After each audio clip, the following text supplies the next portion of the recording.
மழைக்கு இதமாக நல்ல மொறு மொறுன்னு கிழங்கு சிப்ஸ் செய்யலாமா? இதை செய்கிறதுக்கு நான் இன்றைக்கி மரவள்ளி கிழங்கு எடுத்திருக்கேன். மரவள்ளி கிழங்கை நல்லா தோலெல்லாம் எடுத்துகிட்டு நல்லா க்ளீன் பண்ணி எடுத்துக்கோங்க. அடுத்ததாக இந்த மாதிரி ஸ்லைசரில் வச்சு இது நல்லா ஸ்லைஸ் பண்ணி எடுக்கலாம். நல்லா மெலிசாக ஸ்லைஸ் பண்ணி எடுத்துக்கோங்க. அப்போ தான் நம்ம இதை ஃப்ரை பண்ணி எடுக்கும்போது நல்லா கிறிஸ்பியாக ஃப்ரை ஆகி வரும்.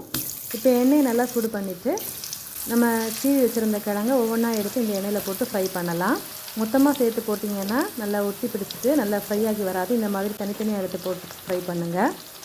இந்த மாதிரி நல்லா திருப்பி விட்டு இதை நல்லா ஃப்ரை பண்ணி எடுக்கலாம். நல்லா கிறிஸ்பியாக ஃப்ரை ஆகி வந்ததுக்கப்புறமா இதை எண்ணெயிலேருந்து வடிகட்டி இதை தனியாக எடுத்து வைக்கலாம். இந்த மாதிரி இருக்கிற எல்லா கிழங்கையுமே நம்ம எண்ணெயில் ஃப்ரை பண்ணி எடுத்து வைக்கலாம். இப்போ எல்லாம் ஃப்ரை பண்ணி எடுத்ததுக்கப்புறமா இதில் கொஞ்சமாக உப்பு, கொஞ்சமாக மிளகாய்த்தூள் போட்டுட்டு இதை நல்லா குலுக்கி எடுத்தோன்னா நம்மளோட சுவையான நல்லா மொறுன்னு மரவள்ளி கிழங்கு சிப்ஸ் ரெடி ஆகிடுச்சு. நீங்களும் இதை செஞ்சு பாருங்கள். செஞ்சு பார்த்துட்டு உங்கள் கமெண்ட்ஸை மறக்காமல் உங்களோட ஷேர் பண்ணுங்கள். தேங்க்ஸ் ஃபார் வாட்சிங்.